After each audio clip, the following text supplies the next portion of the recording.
have too many open loops in your life and with your business. So what is an open loop? Well, an open loop is a project, an email, an initiative, a task that maybe you've started, you might even be halfway through or 80% done, but you haven't completed it. And you might have 10 of these on your plate.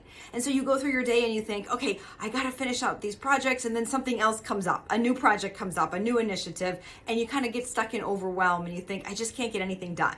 Or how many of us have worked with people that have an open loop problem and you're like, gosh, I am always in the follow-up. I always have to check in and see where we're at. Why aren't we done with this, right? And they're always running right up against deadlines or missing deadlines. Okay, so two things I want to say here. One is that open loop cycle that we see, many times that happens because we don't understand the importance and the urgency of handling items today, even if they don't seem that important. So I'm not telling you to displace like emergent items or really serious items, but how many times might we say, well, I don't need to get to that email today, I can do it tomorrow.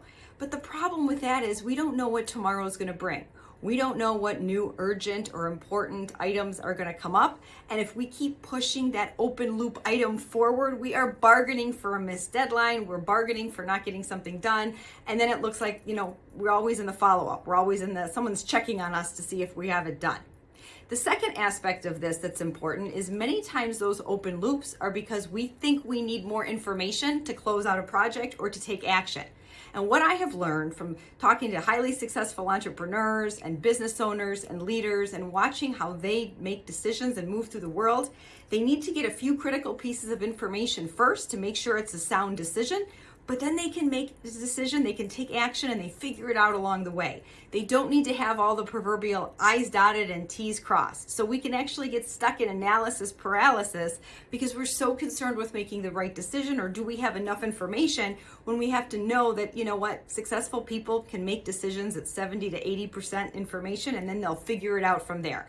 They close out open loops. They get things done. That's why sometimes even the busiest people, you'll send them an email, they'll respond within 10 minutes. Why? Because it's a small item they can just take off their plate. They're not going to say, well, I'll get to that later, because then the inbox builds up, right? So think about in your life this week, do you have open loops? Do you have those things that keep getting pushed forward on your to-do list, or you feel like they're accumulating, or projects that you're like, I just can't close this out because I just don't have enough information?